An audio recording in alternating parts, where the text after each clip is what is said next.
চলুন শুরু করি আমাদের আজকের প্রথম ঘটনা ডক্টর আলিফকে দিয়ে। আসসালামু আলাইকুম লিসনার্স। ওয়ালাইকুম সালাম। রাসেল ভাই, আমি তো অবাক হয়ে গেলাম, বাবু ভাই শুরু করলো না, আমাকে দিয়ে স্টার্ট করালো। আমি তো এই প্রথম মনে হয় রাসেল ভাই, আগে আপনাকে ঘটনা শুনাই নাই। আমরা তিনজনই আপনাকে আজকে কোনো ঘটনা শোনাই নাই। আজকে শুরু হবে একদম নিজেদের মতো আপনাকে কনসেন্ট্রেট করিয়ে। তো ইনশাল্লাহ আমি যে ঘটনাটা আজকে শেয়ার করব সেটা হচ্ছে আমার এক পরিচিত বড় ভাইয়ের ঘটনা। তো এই ঘটনাটা ঘটে হচ্ছে তিনি যখন ছাত্র ছিলেন তখন। আচ্ছা। ঢাকার একটা ইউনিভার্সিটি, স্বনামধন্য ইউনিভার্সিটিতে তিনি পড়তেন তখন। হুম। তো তখন সাল হবে 1999 বা 2000। এটা তার পড়াশোনার লাইফের মাঝামাঝি অবস্থায়। আচ্ছা। তো তার একজন ঘনিষ্ঠ বন্ধু ছিল, তারই রুমমেট, তার সাথে একই এলাকার মানুষ। তো তারা সবসময় পরীক্ষা শেষ হলে বা কোনো ধরনের অকেশন হলে একসাথেই গ্রামের বাড়ি ব্যাক করতেন। এবং গ্রামের বাড়ি ছিল পটুয়াখালীতে, আমি সরাসরি জেলার নাম উল্লেখ করে দিলাম। তো যেতে হচ্ছে সদরঘাট থেকে লঞ্চে করে। যোগাযোগ ব্যবস্থাটা তখন এত উন্নত ছিল না, এখন যেরকম উন্নত। তো ওনারা দুইজন ওই দিন ছিল সেরকম প্ল্যান করে যে আমাদের যেদিন পরীক্ষা শেষ হবে সেদিন রাত্রে 8টার লঞ্চ উঠে যাব।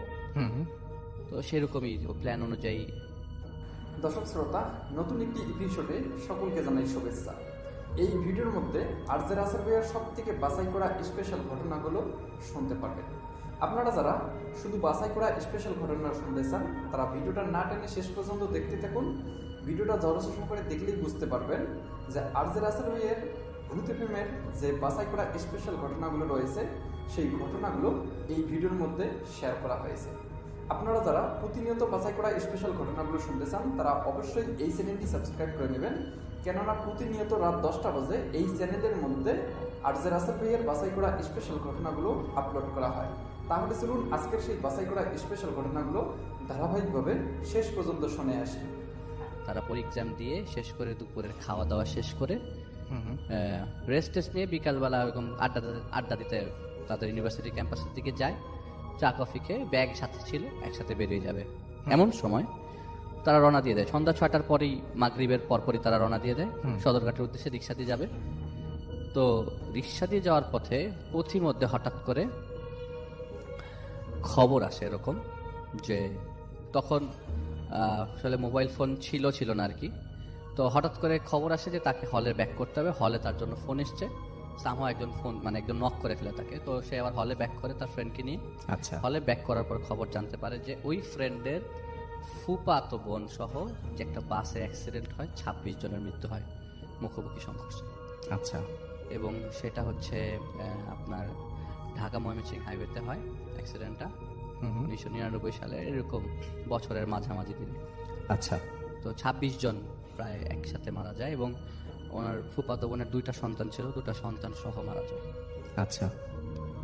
তো আমার যে বড় ভাই পরিচিত, তার তো আর ওনাদের সাথে পরিচয় নাই, ওরকম পরিচয় নেই। তার ফ্রেন্ডের সাথে পরিচয়, পাশের গ্রামে থাকে, একসাথে যাওয়া আসা করে, তার বাসায় যায়, বাবা মাকে চেনে, কিন্তু এত ঘনিষ্ঠ সম্পর্ক নাই যে ওরই ওনার ফ্রেন্ডের আত্মীয় কেউ চিনি।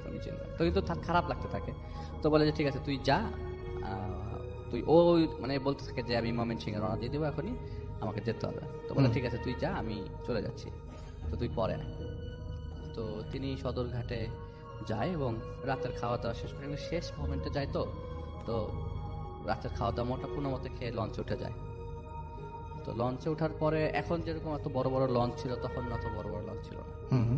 তো লঞ্চের ভিতরে একটা সে এরকম ডেকের মধ্যেই যেতে থাকে। তো প্রতিমধ্যে রাত্রে 11টার দিকে লঞ্চের কর্নারে দাঁড়িয়ে থাকে, দাঁড়িয়ে আশেপাশের দৃশ্য দেখছিল আর বারবার চিন্তা করছিল 26 জন মারা গেছে একটা মানুষের, একটা ফ্যামিলি থেকে 3 জন চলে গেল, একই ফ্যামিলিতে একটা মহিলা, তার 2টা বাচ্চা একসাথে চলে গেল।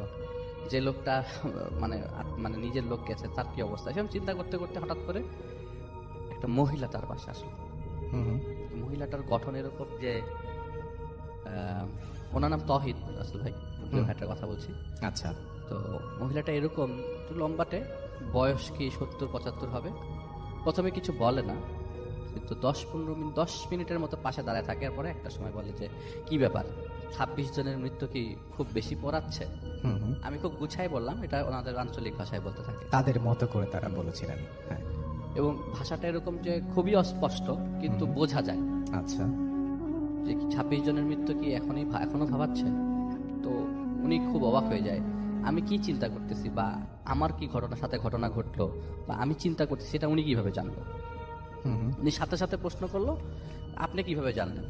আচ্ছা। বলে কি, তোকে একটা অ্যাডভাইস দেই, তুই যে শুয়ে পড়, তুই যত ঘুমাবি তত ভুলবি।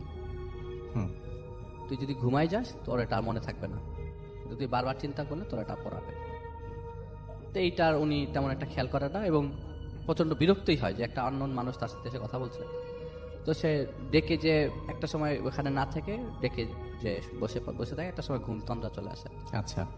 তো যখন তার মানে নর্মালি চিন্তা ভাবনা থাকে এরকম যে লঞ্চ যে দেরিতে পৌঁছাবে, ফজরের আজান টাজান করে যাবে, সকাল সকাল থাকবে, ওই সময় ওনাদের আবার ঘাট থেকে নৌকা দিয়ে আরেকটা জায়গায় আরেকটা পারে যেতে হয় তাদের ওখান থেকে।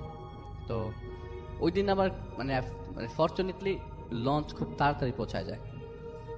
পৌঁছাতে মনে করেন এরকম যে 3টা-4টা, রাত 3টা-4টা, তখনও ফজরের আজান দেয় নাই বা দিবে দিবে ভাব এবং সকালের আভাটা আসে নাই। লঞ্চ থেকে নামার পরে তার যে জিনিসটা ডাউট ছিল যে এত আগে নেমে গেলাম, এখন তো কোনো নৌকা পাবো না, তাহলে আমাকে এখানেই ওয়েট করতে হবে সামহাও। আর লোকজন তো তাদের এলাকায় মানে কিছু নামছেই, যেহেতু ওই পারে যাবে, নদীর ওই পারে যাবে, সে মোটামুটি কনফার্ম যে তার সাথে কয়েকজন লোকও যাবে। আর তাই হলো যে আসলে কয়েকজন লোক নামার পরে দেখলো যে ঘাটে আসার পরে দেখলো যে অনেকগুলো লঞ্চ, মানে অনেকগুলো নৌকা, মানে এটাও ভাগ্যর ভালো যে ওনার অনেকগুলো নৌকা সামনে ছিল। একটা নৌকা, এতগুলো নৌকা থাকা সত্ত্বেও সবাই একটার দিকেই যাচ্ছে। তো উনি উঠে গেল, একটার মধ্যে উঠে গেল, ওনার রাস্তার মানে নদীর ওই পারে নিয়ে যাবে। আচ্ছা। নদীর মাছ বরাবর আসার পর থেকে তার মাথা ব্যথা করতে থাকে, হঠাৎ করে মাথা ব্যথা করতে করতে হঠাৎ করে আপনার রক্ত বমি শুরু হয়ে যায়। নদীর মাঝখানে রাসেল ভাই রাত্রেবেলা রক্ত বমি হচ্ছে, নাক দিয়ে রক্ত পড়ছে। আলো বলতে শুধুমাত্র টর্চ, ব্যাগ থেকে টর্চ বের করে দেখছে রক্ত। এখন তো মোবাইল ফোনের আলো তো দেখা যায় সবকিছু, তখন অনেকগুলো ছিল না। তো খালি ছোট্ট একটা কুপি ছিল এবং সবাই এগিয়ে আসে হেল্পে, যে রক্ত পড়ছে কেন। আর এই রক্তটা আনস্টপেবল, খুব বেশি করেই পড়ছিল নাক দিয়ে রক্ত। এবং হঠাৎ করে এরকম রক্ত পড়বে এমনও না যে রোদে হাঁটছে বা তার আগে এরকম হয়েছে, অনেকের রোদে হাঁটতে রক্ত পড়ে নাক দিয়ে বা কান দিয়ে বা চোখ দিয়ে। তো ওনার নাক কান দুই দিক দিয়ে রক্ত পড়ছে এবং প্রচন্ড রক্ত পড়ছে। আচ্ছা। অনেকে ধরে রাখতে পারতেছে না এত রক্ত। তো কোনো মধ্যে নদী পার করে বাড়ির দিকে যায়। তো একটা সময় চিন্তা করছিল যে ব্যাক করে শহরের দিকে যাবে কিনা বা কিছু একটা, কিন্তু না, এরকম না করে তারা বাড়ির দিকে যায়। একটা পর্যায়ে রাস্তায় হাঁটতে হাঁটতে রক্ত পড়া বন্ধ হয়ে যায়। আচ্ছা। তো তার ওই যে মাথা ব্যথাটা কন্টিনিউয়াসলি হতে থাকে। হঠাৎ করে রাস্তার মধ্যে বসে পড়ে, আর মুভ করতে পারে না। এবং ভাগ্য ভালো ওই সময় এই যে একটা লোক তার সাথে ছিল, সে তাকে বাড়ি পর্যন্ত পৌঁছে দেয়। আচ্ছা। এটা আমার ঘটনার অর্ধেক। এটা অর্ধেক। আচ্ছা। তো মোটামুটি সে ওই দিনটা পার করে।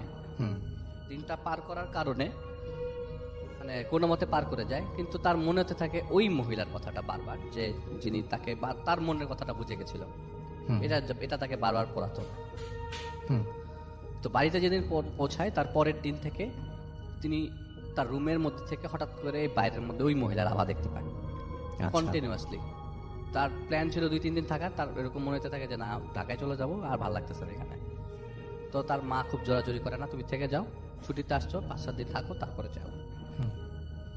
সেদিন প্রচন্ড বৃষ্টি, এবং বৃষ্টির মধ্যে তার রুমের মধ্যে হঠাৎ করে ঘুম ভাঙে রাতের বেলা ঘুম ভাঙানোর পরে আপনার লাইট জ্বালাবে, রুমের লাইট জ্বালাবে। রুমের লাইট বলতে কি, মানে ওই জায়গায় ইলেকট্রিসিটি তখন নতুন গেছে তাদের এলাকায়।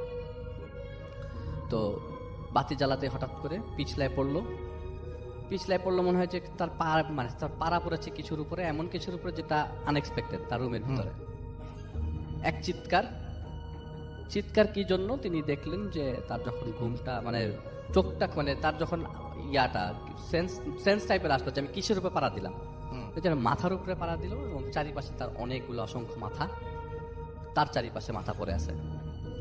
তিনি এক চিৎকার দিল, আম্মা আমার রুমে আসো তাড়াতাড়ি। তখন রাত্রে 1-1:30 বাজে। আলোতে যতটুকু আলোতে দেখা যায়, তার মা এসে লাইট জ্বালায় দেখে যে কি ব্যাপার, তুমি পড়ে আসো কেন? বলে আমি পিছলায় পড়ে গেছি, আমি হাঁটতে পারতেছি না। তারপরে তার মাকে বলে যে আমি এরকম দেখলাম। বলে এগুলি তোমার সব ভুল ধারণা, এগুলি তুমি বাদ দাও, তুমি এসব চিন্তা ভাবনা করো, তুমি বাসায় থেকে যাও, পরে যাও ইউনিভার্সিটিতে। সে আরেকদিন থাকে। এটা আচ্ছা। ঠিক পরবর্তী দিনের ঘটনা। সেদিন রাতের বেলা তার ছাদের মধ্যে তিনি মানে পরের দিন রাতের বেলা সন্ধ্যার দিকে ছাদের মধ্যে হাঁটতেছে। হুম। হাঁটতে হাঁটতে একটা সময় চিন্তা করে অভ্যাস সিগারেট খাওয়া, সিগারেট টিকেট খেয়ে রাতের মধ্যে ছাদের মধ্যে হাঁটতেছে। হঠাৎ করে তার মা আসে ছাদের উপরে। তার মা এসে তাকে বলে যে তুমি ছাদের মধ্যে কি করো। তার মা কখনো কোনো কোয়েশ্চেন জিজ্ঞেস করে না তাকে, তুমি ছাদের মধ্যে কি করো। হুম।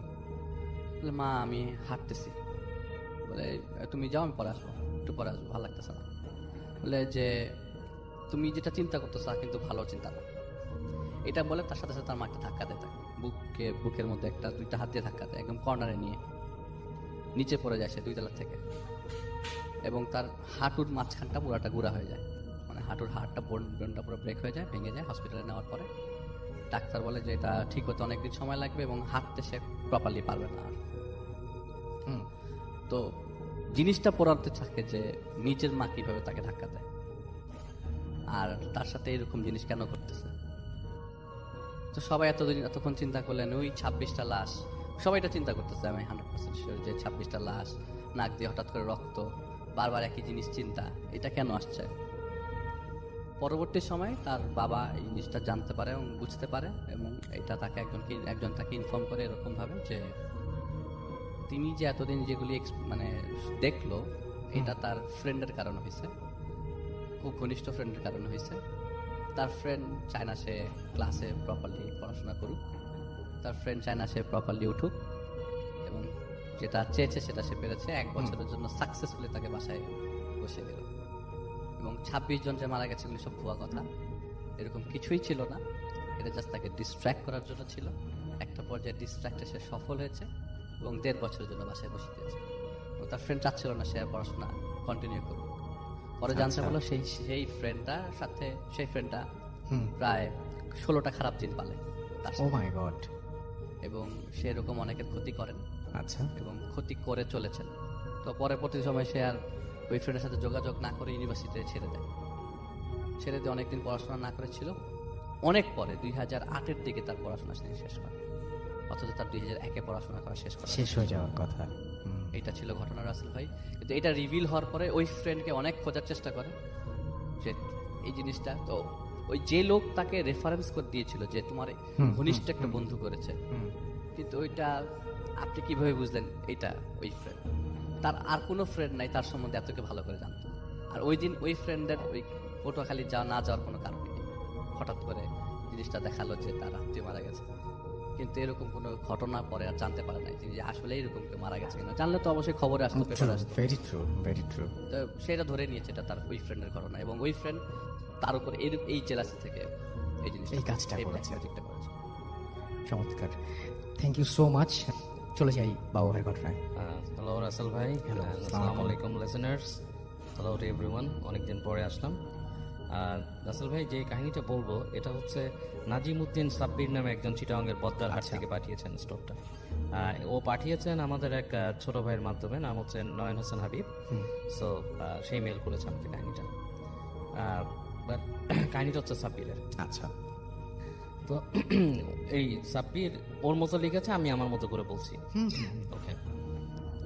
সাব্বির তখন মনে হয় কলেজে পড়ে বা সামথিং, এই সময় ও বাসায় যখন আড্ডা দিত তার থেকে বেশি পছন্দ করতো মুভি দেখতে। বাট তার বাসায় কোনো কম্পিউটার বা ডিভাইস ছিল না যেখানে সে মুভি দেখতে পারতো। তো ওর ফ্রেন্ডের বাসায় যেত সাইফাই এবং হরর এসব মুভি দেখার জন্য। সো মুভি দেখার সময়টা রাসেল ভাই বেশিরভাগই হতো রাতের বেলায়, 8টা-9টার পরে, মানে সব কাজ সেরে পড়াশোনা সেরে তারপরে যেত। সো যথারীতি যাওয়ার সময় একদিন সে এরকম বাসায় বলে যায় যে আমি আমার ফ্রেন্ডের বাসায় যাচ্ছি মুভি দেখতে, আমার ফিরতে একটু রাত হতে পারে। তো চলে যায় বন্ধুর বাসায়। বন্ধুর বাসা কয়েক মাইলের ভেতরে আর কি। তো ওখানে যখন যায় রাতের বেলা, যাওয়ার পরে বন্ধুর বাসায় মুভি দেখে, এর মধ্যে তার মানে অনেক টাইম পার হয়ে যায়। এক সময় তার বন্ধুর মা তাহাজ্জুদের নামাজ পড়ে এসে বলে যে বাবা এখন তো রাত হয়ে গেছে, রাত 3টা বাজে, তোমরা আর কতক্ষণ মুভি দেখবা? তো বন্ধু মুভি দেখা শেষ, ও বলে যে আমি চলে যাই। তো ফ্রেন্ডের মা অনেক রিকোয়েস্ট করে যে বাবা রাত হয়েছে, এখন রাতে তুমি বের হো না, রাত 3টা বাজে এসে। তো বলে না আন্টি, আমার বাসা তো কাছেই, আমি চলে যেতে পারবো। তো অনেক রিকোয়েস্ট করার পর ওই আন্টি বলে যে আচ্ছা ঠিক আছে যাও। তো যখন বের হয়ে রাস্তায় বেরিয়েছে, দেখে যে সব দোকানপাট বন্ধ হয়ে গেছে। মানে রাস্তার মধ্যে সব, বাড়িতেও কোনো দারোয়ান নাই, কিচ্ছু নাই, ফাঁকা রাস্তা। শীতকাল ছিল, বলে যে হেঁটে হেঁটে আসতেছি এবং আমার পায়ের শব্দ নিজেরটা নিজেই শুনতে পাচ্ছি, এরকম একটা অবস্থা। কেমন জানি একটু গা শেষ, মানে গা ছমছম করা একটা পরিবেশ। তো ওই বাসার থেকে ওর বাসায় ফিরতে হলে আপনার এরকম বেশ খানিকটা যাওয়ার পরে একটা 3 রাস্তার মোড় পড়ে গেছে। 3 রাস্তার মোড় মানে দুই পাশে চলে গেছে এবং তারপরে যে ফাঁকা রাস্তাটা চলে গেছে, এবং ঠিক 3 রাস্তার পর থেকে শুরু হয়েছে বিলের রাস্তা, দুই পাশে বিল আছে ছোট। তো ও ওইখানে আসে, এসে এবং ওই 3 রাস্তার মোড়ে যখন আসে ওই জায়গাটা দেখে বেশ অন্ধকার, হ্যাঁ অন্ধকার টাইপের, এবং মানে শুধু চাঁদের আলো আছে এরকম একটা অবস্থা। তো ও হেঁটে যায়, বিলের কাছে গেলেই নাকি কেমন একটা গা শিরশির অনুভূতি আসে। এবং যারা বিলের পাশ দিয়ে হাঁটাচলা করছেন রাত্রেবেলা দেখবেন একটা মাছের আষ্টে টাইপের একটা গন্ধ চারিপাশে এরকম পাওয়া যায়। তো সেরকম একটা পরিবেশ বিলের আশেপাশে। তো ওদিক দিয়েও যাচ্ছে, এবং যখন অনেকটা চলে আসছে পিছনে অনেক দূরে হালকা আলো দেখা যাচ্ছে এবং দুই পাশে অন্ধকার, জাস্ট আকাশের হালকা আলো আছে। এরকম সময় থেকে দূরে সাদা কিছু একটা দেখা যাচ্ছে, লাইক জিনিসটা যেটা আছে সেটা সাদা একটা কুণ্ডুলির মতো। তো যখন আস্তে আস্তে একটু থমকে যায়, সাদা জিনিস হঠাৎ করে অন্ধকারে দেখলে কোনো জনমানবহীন জায়গায় কিন্তু আমরা একটু অস্বস্তি ফিল করি। তো ও একটু অস্বস্তি ফিল করে একটু একটু করে আগে। তো যখন কাছাকাছি এগিয়ে যায়, যে দেখে কি যেটা একটা ঘোড়া, মানে বোঝা যাচ্ছে একটা ঘোড়া। আচ্ছা। কিন্তু ঘোড়ার গলার মধ্যে কোনো মানে নাই, মানে লাগাম টাগাম কিছু লাগানো নেই, জাস্ট ফ্রি মানে বসে আছে ঘোড়াটা, মুখটা পেটের কাছে লাগিয়ে দিয়ে। তো প্রথম একটু থমকে যে পরে চিন্তা করে, না এই এলাকাতে একজন লোক আছে যিনি তার ঘোড়া পালে, তার 2টা ঘোড়া আছে, একটা বাদামি একটা সাদা, এবং সে এটা বিভিন্ন কাজে ভাড়া দেয়, লাইক সার্কাস অ্যান্ড বিভিন্ন জিনিসে বা মানুষের বিয়েতে মাল টানার জন্য এসব। তো সে এটা দেখে সে চিন্তা করে এটা মনে ওই ঘোড়াই। তো আস্তে আস্তে হেঁটে পাশ থেকে চলে যায়। তো ঘোড়ার পাশ থেকে পাশ করার সময় কেমন জানি ওর একটা গা শিমশিম করা একটা অনুভূতি হয়। তো এইভাবে করে বাসায় এসে ওই দিন বাসায় চলে যায় এবং যথারীতি তার মতো সে ঘুমায় যায়। সেকেন্ড টাইমেও আরেকদিন ওর মুভি দেখতে যায় একই জায়গায়, ও এসে দেখে ওরকমই সাদা। তো মনে করে ঘোড়াটা, কিন্তু যখন কাছে আসে তখন দেখে ওইটা একটা গরু বা ষাঁড় আর কি, মানে সে তখনও চিন্তা করে যে হতে পারে কারো গরু, এবং দুটোই সাদা কালারের। তো ওইটাকেও সে গায়ে মাখে না, সে আস্তে আস্তে চলে যায়। এবং তৃতীয় দিন যখন মুভি দেখে ব্যাক করতেছে একই রাস্তায়, কাছাকাছি দেখে একটা সাপ, এবং সাপটা হচ্ছে নর্মাল কোনো সাপ না, বেশ উজ্জ্বল বর্ণের সাপ, মানে যেটাকে দেখে মানে অন্ধকারে মানে রাতের আকাশের আলোতেও মনে হচ্ছে যে লাইক হলদেটে টাইপের একটা সাপ। এবং সাপটা লাইক ডিফারেন্ট, মানে যে কাটা লেজগুলো মাছের মতো এরকম। আমি জানি যে এরকম লেজ মাছের মতো দাঁড়ার সাপের নাকি এরকম থাকে। ও তাই? হ্যাঁ, আমার চোখে দেখা, পার্বত্য চট্টগ্রামে দেখেছি। তো মানুষ আমাকে বলছে এটা দাঁড়ার সাপ, হ্যাঁ, বাট ও যেটা বলছে ওর বর্ণনায় বলছে মাছের মতো লেজ ছিল এবং সাপটার গায়ে কাটা ছিল পিছনে, জাস্ট লাইক মাছের মতো। এবং ওইখানে সে খুব ভয় পায়, ভয় পেয়েও সে সাপটাকে এড়ায় কিন্তু চলে যায়। অ্যান্ড 4th টাইম যখন আসে বন্ধুর বাসার থেকে আরেকদিন এরকমই রাতে, তখন এসে দেখে একটা আগুনের গোলা, লাইক এ বল, জিনিসটা অনেকটা ফুটবলের মতো, কিন্তু ফুটবলটা যদি আগুন ধরায় দেয় কেউ, এইটা ওই পানির পাশে ভেসে আছে। এবং এইবারও প্রচণ্ড ভয় পায়, ভয় পেয়ে সে খুব মানে অনেক কষ্টে চিন্তা করে যে একবার যেটাকে পাশ কাটিয়ে যাবো নাকি আবার ফেরত চলে যাবো। তো এটা চিন্তা করে সে কুলকেনা না পেয়ে শেষ পর্যন্ত চোখ বন্ধ করে দৌড় দেয়। আচ্ছা। এবং সে দৌড় দিয়ে যেতে যেতে যেতে একটা দোকানের সামনে যেয়ে দাঁড়ায়। সেখানে দেখে যে একটা লোক আপনার দেখে মানে শব্দ পায় যে একটা লোক কিছু একটা করতেছে মানুষের মতো। তো যে দেখে তাকায় দেখে যে একজন লোক অন্ধকারের মধ্যেই ওখানে বসে জাল বুনতেছে, মাছের জাল। তো সে ওকে দেখে বলে যে যা দেখছিস বাসায় চলে যা। হ্যাঁ, এটা শুনে সে আরো ভয় পায়, বাসায় দৌড় দিয়ে চলে যায়। আচ্ছা। এবং সে কিছুদিনের জন্য ওই বন্ধুর বাসায় যাওয়া ছেড়ে দেয়। তো যায় না। তো সে এরপরে বেশ কিছুদিন পার হয়ে গেছে এর মধ্যে। তো এর মধ্যে ওদের এক বড় ভাই ওদের বাসায় ভাড়া থাকতে এক সময় সে গ্রামে, ওই দিকের গ্রামে তাকে দাওয়াত দেয় যে তাদের বাসায় একটা মাজার আছে, ওখানে একটা ওরস হয়, তো ওরসে যাওয়ার জন্য। আচ্ছা। তো সে ওই দিন ওই ওরসে যায়। ওখানে ওরসে যাওয়ার পরে ওই বাসাতে যায় যে মাজার জিয়ারত করে, নামাজ পড়ে, হ্যাঁ নামাজ পড়ে জিয়ারত করে ঘোরাফেরা করে সে ওই দিন বাসায় চলে আসে। বাসায় চলে এসে রাতে যখন ফ্রেশ হয়ে বাসায় ঘুমাতে যায়, তো প্রায় ঘুম চলে আসে, এপাশ ওপাশ করতেছে, হঠাৎ করে দেখে যে ওর রুমের যে দরজাটা এটা কেমন খটখট খটখট খটখট করে কাঁপতেছে। ইটস লাইক যদি ভূমিকম্প হয় যেরকম ভাবে কাঁপে ওরকম কাঁপতেছে, খটখট খটখট শব্দ হচ্ছে। তো ও মানে বেশ মানে যেরকম কি ভূমিকম্প হচ্ছে বা সামথিং। এই সময় সে দেখে যে দরজার মধ্যে দিয়ে মনে হচ্ছে যে একটা অবয়ব, লাইক হ্যাপ ভিতরে ঢুকেছে হ্যাপ বাইরে, এরকম ভাবে একটা মূর্তির মতো। আচ্ছা। লাইক মনে হচ্ছে দরজা থেকে ভেসে আসতেছে, লাইক দরজাটাকে ক্রস করে।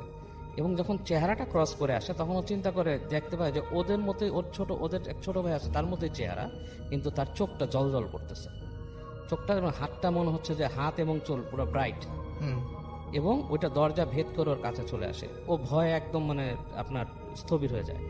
তো এরকম সময় ওই জিনিসটা এসে নাকি ওর গায়ের মধ্যে হাত দিতে যায়, আচ্ছা। এবং ও এর আগে দোয়া পড়ার চেষ্টা করতেছিল, পারে নাই, বাট যখন নাকি একদম কাছে এসে ওকে স্পর্শ করতে গেছে ও চিৎকার করে উঠছে, করে পা দিয়ে ঝাড়া মারছে ওটাকে, এবং তখন দেখছে ওটা ভ্যানিশ হয়ে গেছে, ওইটা নাই। তো ওই জিনিসটা নিয়ে প্রচন্ড ভয় পায়, রাতের বেলা খুব মানে অবস্থা খারাপ থাকে, ঘুমাইতে পারে না। সকালেও যে বন্ধুদেরকে ডেকে বলে যে আমি তোমার বাসার থেকে আসার সময় আমি তো প্রবলেমে আছি, এরকম দেখছি যে তোমার বাসার পাশ দিয়ে যখন আসি এরকম গরু দেখছি। তো ফ্রেন্ড ওর সাথে মজা করে, বলে তুমি যে সময় কথা বলতেছো তার 1 বছর আগেই ওই লোকের যে ঘোড়া সেটা বৃষ্টিতে সারা রাত ভিজে মারা গেছে, ওটা বাসায় নিতে পারে নাই, সে ওখানে ওই সময় ঝড় হয়েছিল না কি হয়েছিল, রাত্রেবেলা বৃষ্টিতে ভিজে ওইটার অসুখ হয়ে মারা যায়। তো ওই ঘোড়া তোমার দেখতে পাওয়ার কথা না। তো ও বোঝে বন্ধুদের বলে লাভ নেই, সে একজন মানে এরকম টাইপের হুজুর টাইপের লোকের কাছে যায়, যে নাকি জিন পজেস করতে পারে, ওনার কাছে যায়, যে বলে যে আমি এরকম দেখছি। তো সেই যে হুজুর সে বলে যে আমার তো জিন পজিশনে আছে, আমি জিন ডাকবো এবং আমার মাধ্যমে জিন তোমার সাথে কথা বলবে, তুমি তার কাছ থেকে জানতে পারবা তোমার কি হয়েছে। তো অনেক ভয় পায় যে একটা মানুষের জিন পজিশন করবে। তো যথারীতি সেরকমই একটা পজিশন তৈরি করে, অন্ধকার ঘরের মধ্যে আগরবাতি জেলে ওকে নিয়ে। তো বলতেছে যে সেই সময় ভয়ে সে আরো স্থবির হয়ে গেছে, যে একটা জিনের ভয়ে সেখানে কোথায় আসলো। এক সময় নাকি ও যখন ভয় পাচ্ছে, ও ভাবলে আমি কি ভুল করলাম নাকি, তখনই নাকি ওকে সালাম দিছে ওই লোক, ডিফারেন্ট কণ্ঠে পুরা, আচ্ছা। যে অনেকটা কণ্ঠে এরকম সালাম দিছে। তো ভয় পেয়ে যায়, তো ওয়ালাইকুম আসসালাম দিয়ে ও বলে কি আমাকে কেন ডাকছো, কি ব্যাপার? তো বলে যে আমি এরকম ভয় পাইছিলাম, এরকম ব্যাপার এটা।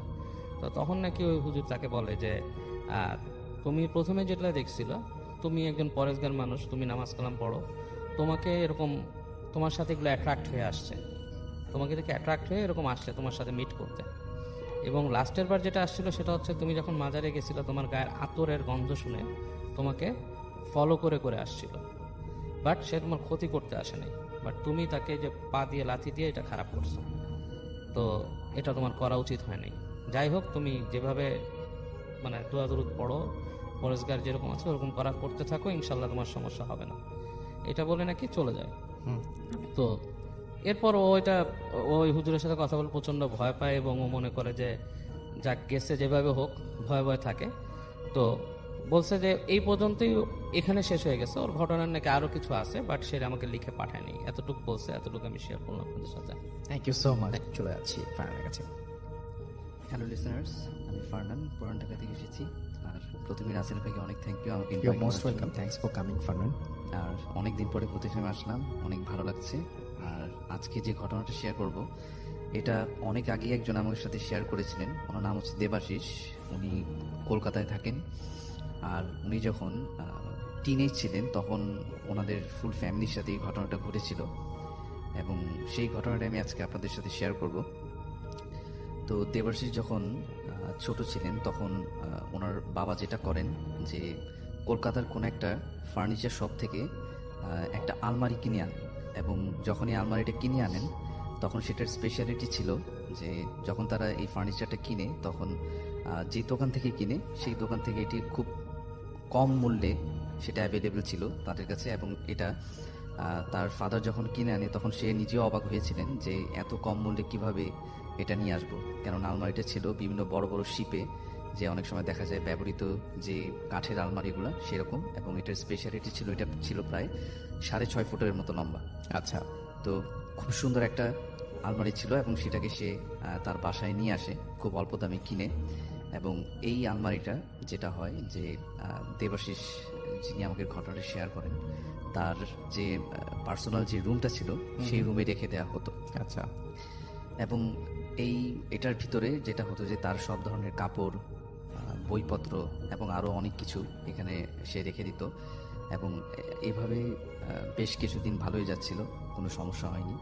তো তারপর হঠাৎ করে যে সমস্যাটা দেখা দিল, যে দেবাশিস যখন রাত্রে সিঙ্গেল তার রুমে একা ঘুমাতেন, তখন হঠাৎ করে তার ঘুম ভেঙে যেত, এবং ঘুম ভাঙতো মনে হচ্ছে যে তার গেটের বাইরে থেকে কেউ নক করছে, এরকম ঠুকঠাক শব্দে তার ঘুমটা ভেঙে যেত। এবং তখন যখন সে ঘুম থেকে উঠে যেত এবং তখন যে ফিল করতো যে এটা আসলে গেট থেকে আসতেছে না, আচ্ছা। এটা সেই যে কাঠের আলমারিটা নিয়ে আসা হয়েছে সেই ওটার ভিতর থেকে মনে হচ্ছে কেউ একজন নক করছে। তো এটা ফ্রিকুয়েন্টলি হতো এবং সে যেটা করতো যে ভয়ে রাত্রে উঠে ওই আলমারিটার খোলার চেষ্টা করতো না। সে যেটা করতো যে ঘুমিয়ে পড়তো এবং এটাকে একটা সময় নর্মালি নিয়ে ফেলছিল। সে মনে করতো যে হয়তোবা আলমারিটার ভিতরে কোনো কিছু ইঁদুর টিঁদুর ঢুকেছিল, এরকম কিছু একটা। কিন্তু একটা পর্যায়ে যেটা হলো, প্রায় 6 মাস এভাবে কেটে যাওয়ার পরে এক রাতে এভাবে দেবাশিস রাতে ঘুমিয়েছিলেন এবং সে যেটা ফিল করলেন, হঠাৎ করে তার স্বপ্নের ভিতরে একটা জিনিস আসলো। সেটা হচ্ছে যে ঠিক একইভাবে আলমারিটার ভিতর থেকে অনেক জোরে জোরে নক হচ্ছে এবং সে যেটা করলো যে সাথে সাথে ঘুম থেকে উঠে এবং আলমারিটা খুললো, খুব আস্তে আস্তে আলমারিটাকে খুললো এবং দেখলো যে ভেতর থেকে অনেক বড়, অনেক লম্বা, 6.5 ফুটের মতো লম্বা একটা ছায়ামূর্তি ওটার ভিতরে দাঁড়ানো এবং সেটা তাকে গলা ধরে ভিতরের দিকে টানার চেষ্টা করছে এবং সে অনেক ধস্তাধস্তির পরে সেখান থেকে মুক্তি পেল এবং সাথে সাথে তার ঘুমটা ভেঙে গেল। আচ্ছা। দ্যাট মিনস এটা আসলে অ্যাকচুয়ালি হয়নি, এটা তার ব্যাড ড্রিম ছিল একটা। এবং এই স্বপ্নটাই সে বারবার দেখতো। যখনই সে ঘুমাতে যেত রাতে, তখনই দেখতো যে কোনো একটা কিছু ভিতর থেকে আলমারিটা নক করছে এবং যখনই সেটা খুলতে যেত দেখতো যে অনেক বড় একটা লম্বা ছায়ামূর্তি, ভয়ানক, যেটার চেহারা দেখা যেত না, কিন্তু একটা লম্বা হাত এসে তাকে ওটার ভিতরে নিয়ে যাওয়ার চেষ্টা করতো। আচ্ছা। তো এরকম করতে করতে সে তখন, তার বয়স অনেক কম ছিল এবং সে যেটা করলো যে সে প্রচুর ভয় পেয়ে গেল এবং সে ওই রুমটাতে একা ঘুমাতে আর পারলো না। সে যেটা বললো, তার বাবাকে বললো এই ঘটনাগুলো এবং সে তার বাবা যেটা করলো তাকে বললো যে তুমি এক কাজ করো, আমাদের রুমে ঘুমাও, আমি আর তোমার আম্মু এই রুমটাতে ঘুমাও। তো এইভাবেই তারা রুমটাকে এক্সচেঞ্জ করলো এবং এক্সচেঞ্জ করার পরে যেটা হলো যে তার বাবা মা ওই রুমে এভাবেই কোন এক রাতে ঘুমাচ্ছিল এবং ঠিক একইভাবে মানে তার বাবার স্বপ্নে যেটা আসলো যে আলমারিটাকে কেউ একজন নক করছে এবং যখন সে নকটা শুনতে পেল তখন সে যেটা করলো যে ওই আলমারিটাকে খুললো, কাঠের আলমারিটার দরজাটা, গেটটা খুললো এবং খোলার সাথে সাথে সে যেটা দেখলো যে ভেতর থেকে মনে হচ্ছে কোন একটা রুমের, মানে আরেকটা একটা রুম, মানে আলমারিটার দরজা খোলার পরে তার কাছে মনে হচ্ছে যে ভিতরে কোন একটা রুম এবং সে যেটা করলো তার কাছে মনে হচ্ছিল যে কোনো একটা কিছু হিপ্নোটাইজ করে তাকে সেই রুমটার ভিতরে নিয়ে যাচ্ছে এবং সেই দরজাটা খুলে সেই অজানা একটা রুমের ভিতর আস্তে আস্তে হেঁটে চললো এবং যাওয়ার পরে সে দেখতে পেল যে এমন একটা রুমের ভিতরে সে বন্দী হয়ে গেল যেটার আর কোনো দরজা নেই, কোনো জানালা নেই, কিচ্ছু নেই, চারিদিকে তার আগুন জ্বলছে এবং সেটার মেঝেতে তাকে কেউ একজন তার 2 হাত এবং 2 পা শিকল দিয়ে বেঁধে রেখেছে এবং তার আশেপাশে অনেক মাথার খুলি, মানুষের হাড়ের চিহ্ন এবং সব কিছু মনে হচ্ছে যে পুড়ে গেছে, এরকম কিছু একটা। এবং সে তখন অনেক সেখান থেকে ছাড়া পাওয়ার চেষ্টা করলো এবং সে বারবার তার ধর্মীয়ভাবে তাকে নিজেকে যত কিছু জানা ছিল তাকে নিজেকে সেভ করার সে চেষ্টা করলো, নিজেকে মুক্ত করার, কিন্তু কোনোভাবেই সে মুক্ত হচ্ছিল না। সে বারবার চেষ্টা করছিল যে আমি এখান থেকে যাতে ফিরে যাই, মানে আমি কোথায় আসলাম, এটা এই অচেনা পরিবেশ, এটা কোথায়। এবং চারদিকে ওই রুমটার এমন ছিল যে ওই রুমটার কোনো দেয়ালও দেখা যাচ্ছিল না, কিন্তু চারদিকে এটাকে একটা বাউন্ডারির মতো আগুন জ্বলছিল এবং অনেক মাথার খুলি এবং মানুষের কঙ্কালের মতো অনেক কিছু সেখানে পড়া ছিল। ওটা দেখে মনে হচ্ছিল যে এখানে অনেক মানুষ এভাবে মারা গেছে। আচ্ছা। তো তখন যেটা হলো যে সে যেটা বলছে যে প্রায় 1 দিনের মতো একটা সময় সে ওখানে এভাবে বন্দি অবস্থায় ছিল এবং যেটা হয় যে অনেক ক্ষুধায় এবং পিপাসায় তার একটা সময় সে ওখানে, তার কাছে মনে হচ্ছিল যে আমি সেন্সলেস হয়ে গেছি এবং সে যখন এরপরে তার জ্ঞান ফিরলো সে দেখলো যে না, তার বিছানায় সে ঘুমানো এবং সেই জিনিসগুলো সবকিছুই তার স্বপ্নে ফিল করছিল।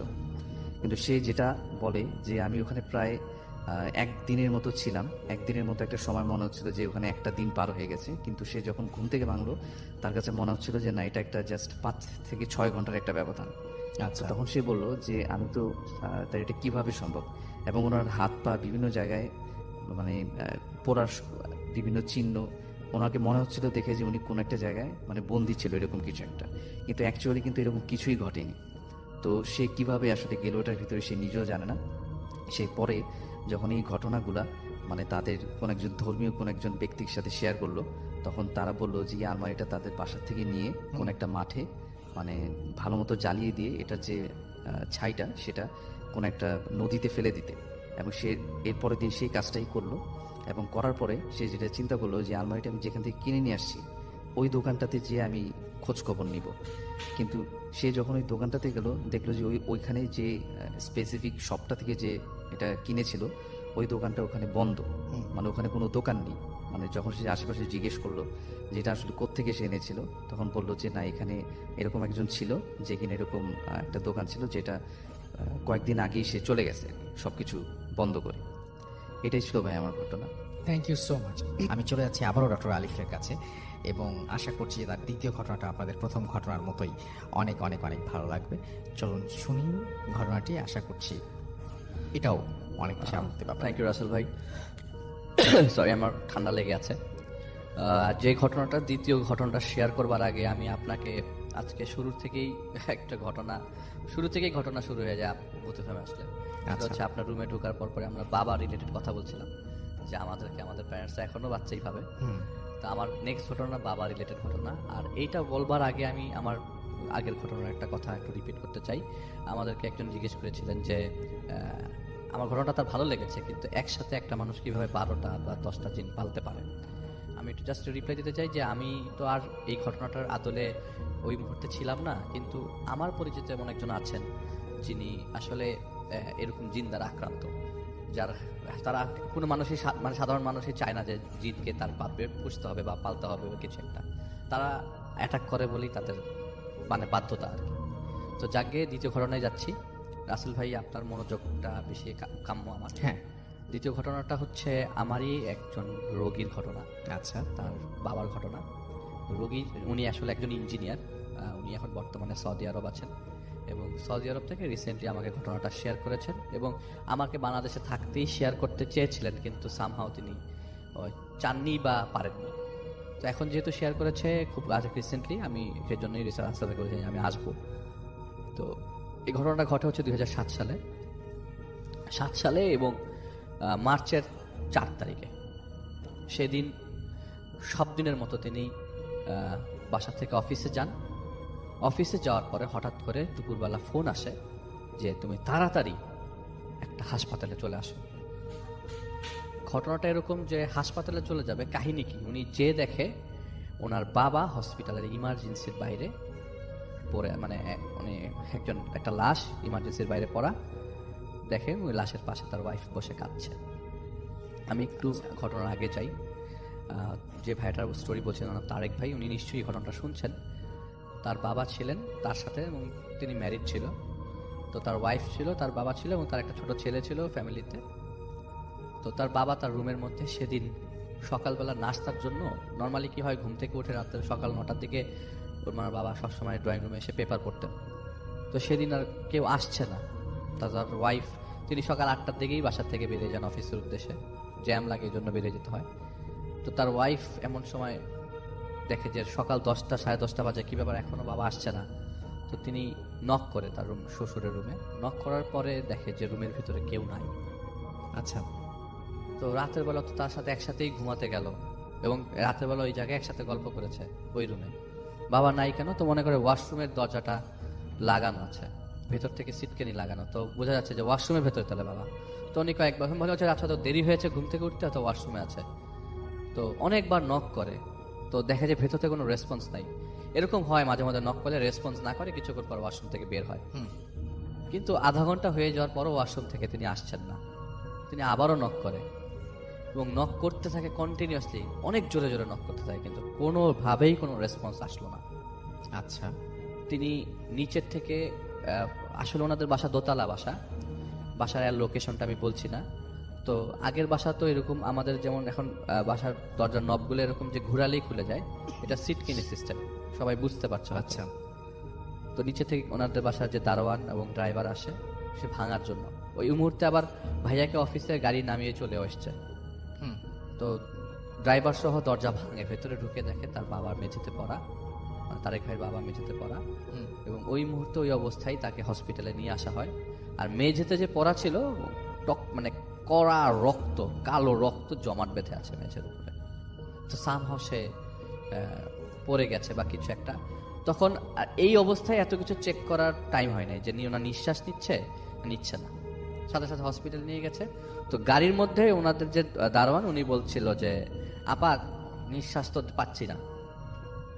তখনই আচ্ছা। ফোন দেয়, তুমি তাড়াতাড়ি, আমরা এই হাসপাতালে নিয়ে যাচ্ছি, তুমি তাড়াতাড়ি আসো। তো ভাইয়া তখন হাসপাতালে এসে দেখে যে ইমার্জেন্সির বাইরে একটা লাশ পড়া এবং তার ওয়াইফ কাঁদছে। ততক্ষণে ডাক্তার ডিক্লেয়ার করেছে তার বাবা মারা গেছে। Okay. মারা গেছেন এরকম ভাবে যে তখনও ওনার বাবার মানে উনি তো মানে উনি বলছে যে আমি তো কাঁদলাম, আমি তো দেখে পাগল হয়ে যাচ্ছি, আমার বাবা আমার সামনে লাশ অবস্থায় আছে, আমি জাস্ট ওনার বুকের উপরেই মাথা রেখে কান্না শুরু করলাম, দেখি বুকটার মধ্যে এখনো গরম, মানে খুব বেশিক্ষণ আগে যে মারা গেছে তাও না, বুকটা এখনো গরম। তো ডাক্তার বলল যে এই ঘটনাটা ঘটেছে সকালবেলা, ভোরবেলার দিকে 6টা-7টার দিকে, আর ওনার হার্ট অ্যাটাক হয়েছিল, কার্ডিয়াক অ্যারেস্ট হয়েছিল। আচ্ছা। তো এরকম জিনিসটা খুবই স্বাভাবিক, মেনে নিতে পারছেন না, কিন্তু at the end of the day আপনাকে মেনে নিতে হবে। মানুষ মারা যাবে, এটা তো সত্য কথা। তো তারা প্ল্যান করে প্রোগ্রাম করে, বাসায় ডেড বডি নিয়ে আসে এবং আত্মীয় স্বজন একদম ভরে যায়, ডেড বডি মানে মানুষের ভিড় লেগে যায়। তাদের ঢাকায় প্রচুর আত্মীয় স্বজন, তাদের গ্রামের বাড়ি যশোরে, মানে গ্রামের বাড়ি আচ্ছা। বলতে তাদের বাড়ি আছে যশোরে, তাদের নিজেদের বাড়ি আছে যশোরে, আমি কোনো এলাকার নাম বলছি না।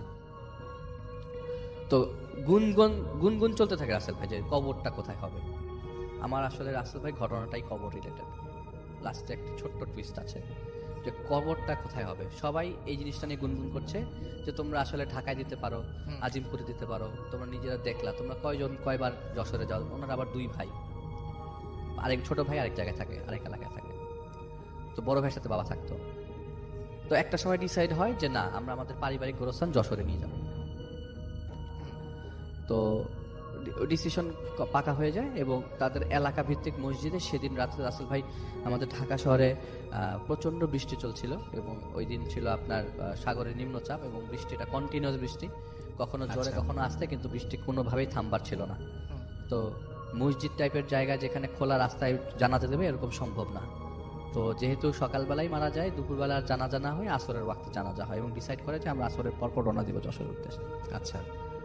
তো আসরের নামাজ শেষ হয়, নামাজের সময় আপনার ওই মসজিদে আবার এখন যেরকম মসজিদে লাশ রাখার জায়গা বাইরে রাখে, একটা রুমের ব্যবস্থা করা, ওই মসজিদটাতে এই রুমের ব্যবস্থা করা ছিল না যে লাশটা যেখানে রাখবে। তো লাশটা মানে ডেড বডিটা মসজিদের ভিতরে নিয়ে যায়, তারেক ভাইয়ের বাবার ডেড বডি মসজিদের ভিতরে নিয়ে জানাজা হয়।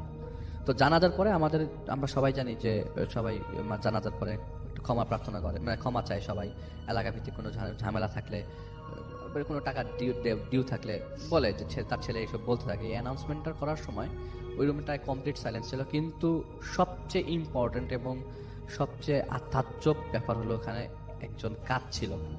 এই কান্নাটা কোনো পুরুষের কান্না না, মহিলা। খুবই ডিফারেন্ট কান্না। আচ্ছা, ওকে। আমি আগে একটা জিনিস বলে নিই, তার মা কিন্তু বেঁচে ছিলেন না, তার বাবা তার সাথে ছিলেন। তার মা 2001-এ মারা যান, আর আচ্ছা। 2007-এর। তার মানে অনেক আগেই মা মারা গেছে। হ্যাঁ। কিন্তু রাসেল ভাই এই কান্নাটা এমনও না যে মসজিদে তাদের সাথে কোনো মহিলা এসছে, তাদের বাসার পাশেই মসজিদ, তো মহিলারা সব বাসায় ছিল, কিন্তু মসজিদে সব পুরুষ মানুষ ছিল। তাহলে কান্নাটা কে করছে? আর ওই মুহূর্তে মানে ডেড বডিটা কফিনের ভিতরে ঢোকানো হয়নি, আমাদের সো কল্ড নর্মাল কফিনগুলা, বিদেশি কফিন না, কফিনে ঢোকানো হয় যেগুলো নরমালি হয়। আর যেহেতু বাইরে বৃষ্টি পড়ছে, ওয়েদারটাও ঠান্ডা, তাদের এত ঝামেলাও হয় নাই যে গরমে নষ্ট হয়ে যাবে বা কিছু একটা, এমনি চা পাতা দিয়ে ব্যবস্থা করার হয়েছে আর কি। কিন্তু ওই মুহূর্তে মানে মসজিদের খাটিয়ার মধ্যেই লাশটা ছিল, কিন্তু ওইখান থেকে কেউ সামহাও কান্না করছে। এই জিনিসটা অ্যানাউন্সমেন্ট শেষ হয়ে যায় আর উনি খুব অবাক দৃষ্টিতে তাকায় থাকে, আসলে এই ঘটনাটা কি ঘটছে। মানে তারেক ভাই, ওনার ছোট ভাই, ওনার ফুফাতো ভাই, ওনার খালাতো ভাই, সবাই কান্নাটা শব্দ পায়। কান্নাটা আসছে কোথা থেকে?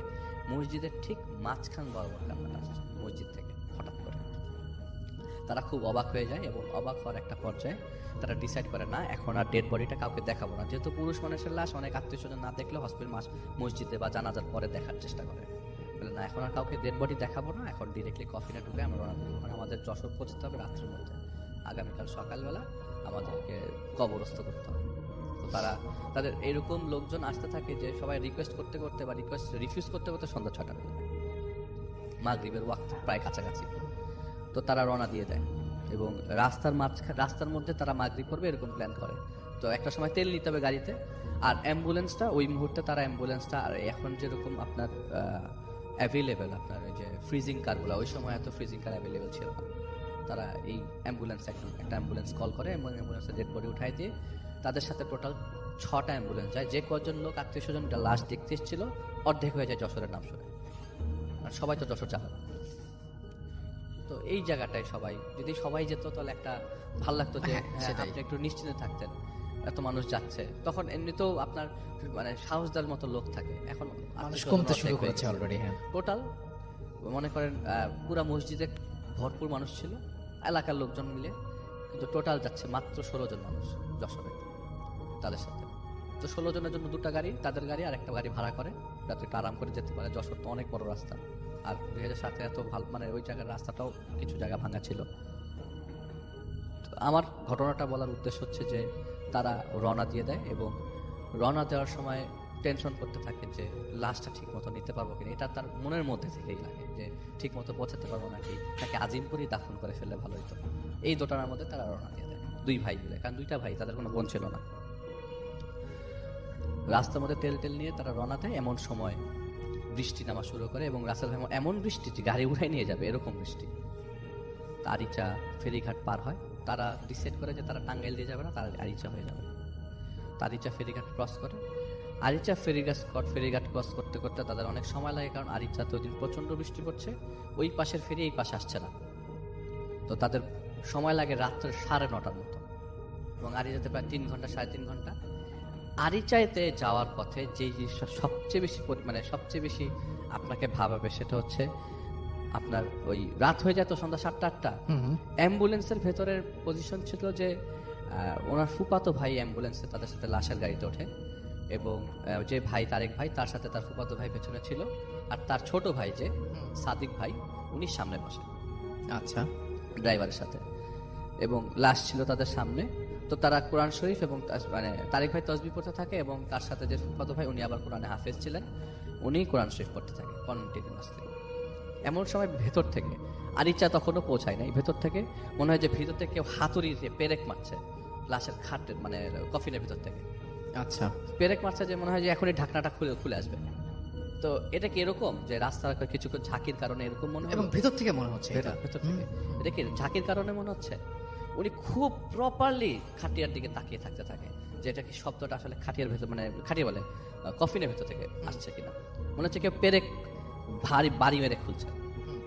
আরিচা ক্রস করার পর গাড়ি চলছে, হঠাৎ করে কি হলো, ওনাদের কফিনের উপরে ঢাকনাটা সরে কিছুটা ফাঁকা হয়ে গেল। আচ্ছা, এটা হয়েছে যে রাসেল ভাই একটা ভাঙা রাস্তার কারণে, আমি বলছি ভাঙা রাস্তার ভাঙা কারণে। রাস্তার আচ্ছা, কারণে এটা সরে যায়। কিন্তু মজার বিষয়, ঢাকা থেকে রওনা দেওয়ার সময় ওই কফিনের 4 কোণায় 4টা বড় পেরেক মারা হয়েছিল, যাতে কোনোভাবে কফিনটা এটা না সরে যায়। রাইট। কিন্তু এই 4টা পেরেক সরালোকে রাস্তার মধ্যে হঠাৎ করে ঢাকনাটা সরে যায়, এবং তারা স্পষ্ট জিনিসটা দেখে যে ওনার বাবার মাথার যে গিটটা সেটা খোলা। গিটটা বেঁধে দেওয়া হয়েছিল ওই লাশ গোসল করানোর পরে মসজিদে নেওয়ার সময়, পুরো গিটটা খোলা, একদম আলগা হয়ে আছে। তো তার ফুফাতো ভাই বললো, আচ্ছা ঠিক আছে, তুমি কিছু করো না, গিটটা খোলা রাখো, এরকমই থাকুক, তুমি উপরে ঢাকনাটা লাগাই দাও, কন্টিনিউয়াসলি আল্লাহকে ডাকতে থাকো। প্রায় 3 থেকে 3.5 ঘন্টা পর, প্রায় 3 থেকে 4.5 ঘন্টা পরে, রাত তখন 1:30 কি 2টা, রাস্তার মধ্যে সবাই থামে এবং ওনারা সিনক্রোনাইজ করে নেয় যে 3টা গাড়ি যাচ্ছে ওনাদের সাথে, ওরা যেন ফোন দিলে একই জায়গায় চলে আসতে পারে, মানে আপনার একটা জায়গায় এসে থামতে পারে, ওরা একসাথেই যাচ্ছে আর কি, কেউ আলাদা আলাদা যাচ্ছে না। তো ওনারা চা খাওয়ার জন্য থামে, এবং তখন বাজে রাত 2টা-2:30, চা খাওয়ার জন্য ওরা থামে এবং চা খায়। চা খাওয়ার পরে গাড়িতে রওনা দেয়, এবং কেউ খেতে চেল না আর কি, খুব আহামরি খেতে ছিল না, কারণ মানুষ মারা গেছে, কি খাবে, মানে মনও তো ওরকম ভাবে টানে না, আর কারোর সাথে কেউ ওরকম ভাবে আহামরি কথাও বলছে না, সবাই নিজ নিজ আপনার ইবাদতে ব্যস্ত, সবাই দোয়া করছে আর কি। তো রাস্তাতে যাওয়ার সময় চাটা খাওয়া শেষ, খাওয়ার পর তিনি রওনা দিলেন। রওনা দেওয়ার পরে হঠাৎ করে প্রতিমধ্যে রাসেল ভাই গাড়িটা বন্ধ হয়ে গেল। আচ্ছা, তো গাড়িতে সিগন্যাল দিল, এবং রাস্তায় অনেকে হেল্প চাইলো, এবং কন্টিনিউয়াসলি বৃষ্টি আসছে, এখানে বৃষ্টি কিন্তু একবারও থামে নাই, বৃষ্টি পড়ছে, গাড়ি থেকে নামতে পারছে না, আর যে ড্রাইভার ওই গাড়ির সে যে চেক করবে, এত বৃষ্টি যে বের হতে পারতেছে না, বের হতে ভিজে যাবে। রাইট। তো একটা সময় ডিসাইড করে না, গাড়ির কি সমস্যা দেখতে হবে, আর মাইক্রোবাস, ওনাদের যে মাইক্রোবাস ওটার ইঞ্জিন তো সামনে, তো সামনে যেতে হবে। তো গাড়ি থেকে নামে যে না আমি চেক করবো, আর এর মধ্যে ওনারা ফোন দিয়ে বারবার চেষ্টা করছে যে 2টা গাড়িতে, আর 2টা গাড়ি যাদের সাথে ছিল তাদের সাথে কন্ট্যাক্ট করা, তোমরা কি আমার আগে চলে গেছো না তোমরা পিছনে আসো। এটা দোয়া পড়তে পড়তে একটা সময় খেয়াল করতে পারে না যে গাড়িগুলো আগে চলে গেল নাকি পিছনে রয়ে গেল। তো ফোন দিচ্ছে, ওইখান থেকে কেউ ফোন রিসিভ করছে না, একটাতে ফোন যাচ্ছে না, একটাতে ফোন রিসিভ করছে না। এমন সময় তাদের গাড়িতে ড্রাইভার এসে বললো যে এই তো মনে হয় ব্যাটারি পড়ে গেছে, স্টার্ট হবে না, এখনই স্টার্ট হবে না, একটা ব্যাটারি লাগবে, অথবা রাস্তা দিয়ে যাতে পথে কোনো গাড়িকে আটকায় ব্যাটারি সাপোর্ট নিতে পারে, সম্ভবই না। প্রায় ঘন্টা খানেক তারা তো ওই জায়গায়, মানে তাদের অবস্থা, সাথে লাশ পাশে একটু আগে একটা শব্দ তাদের কাছে বেশ মানে ডিফারেন্ট লাগছে। তার বাবার লাশ নিয়ে যাচ্ছে, কিন্তু ভয় কাজ করছে সবচেয়ে বেশি, লাশ নিয়ে এসে যাওয়ার সাথে ভয় কাজ করছে। তার পুরুষ মানুষ এত ভয় পাবে এই জিনিসটা তারা কখনো কল্পনা করেনি, তাও তার বাবার সাথে। তো রাসেল ভাই, যে আমি আগেও একবার এপিসোডে বলেছিলাম যে যতক্ষণ মানুষ আছেন ভালো আছেন, মানুষ মারা গেলেই লাশ হয়ে যায়, তখন সম্পর্কটা ডিফারেন্ট হয়ে যায়, ভয়টাও কাজ করতে থাকে। হঠাৎ করে একটা মানুষ আসে রাসেল ভাই এখানে। ওই মানুষটা আসার পরে বলে যে আপনারা কোথায় যাবেন?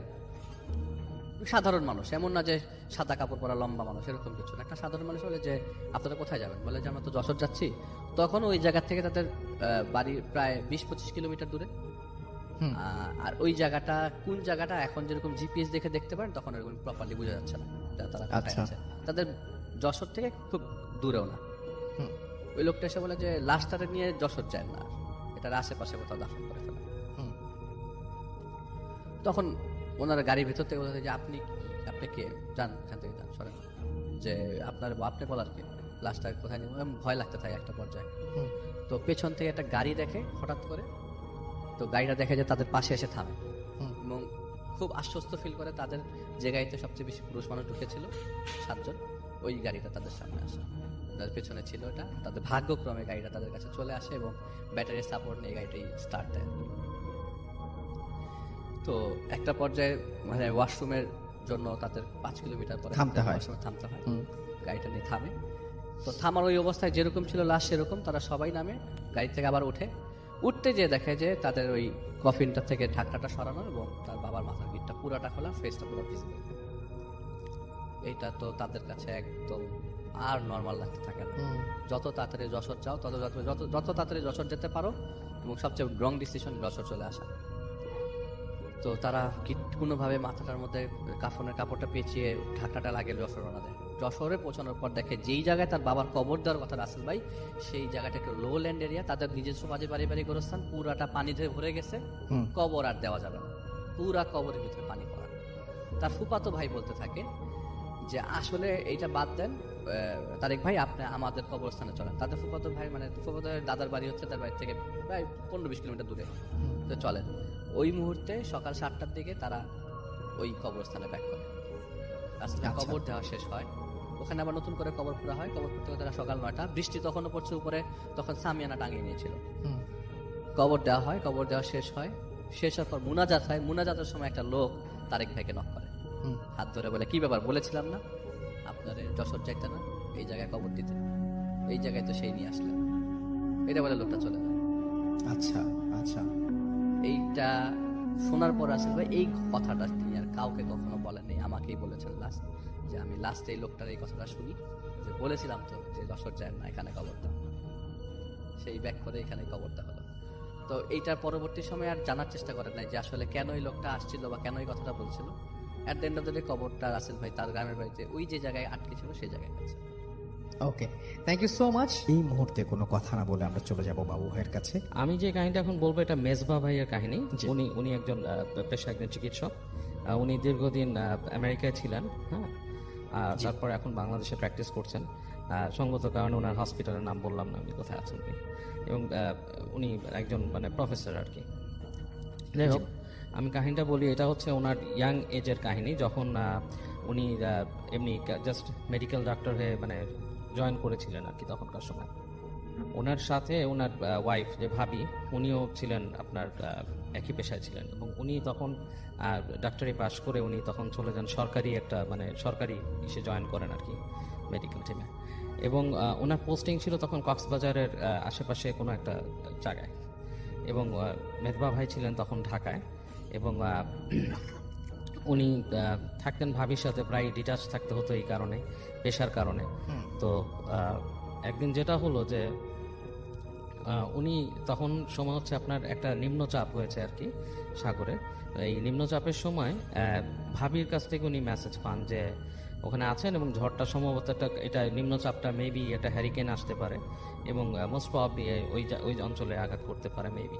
তো এরকম একটা কাহিনী শুনে নিম্নচাপ তো অনেক সময় ভয়ঙ্কর হয়। তো ওনারা যেহেতু নিউলি ম্যারিড ছিলেন এবং ওনাদের দুজনের বেশ মানে একটা লং টাইম ফ্রেন্ডশিপ ছিল, তারপর বিয়ে করেন ওরা, খুব অ্যাটাচড একজন একজনের প্রতি। তো ওই সময়টা মোবাইলের যুগ না, সুতরাং তাদের মধ্যে কমিউনিকেশনটা খুব বেশি স্ট্রং হয়নি আর কি। তো উনি শুনতে পেয়ে উনি খুব টেন্সড ছিল আর কি, এই মানে কি ঝড় বৃষ্টি হচ্ছে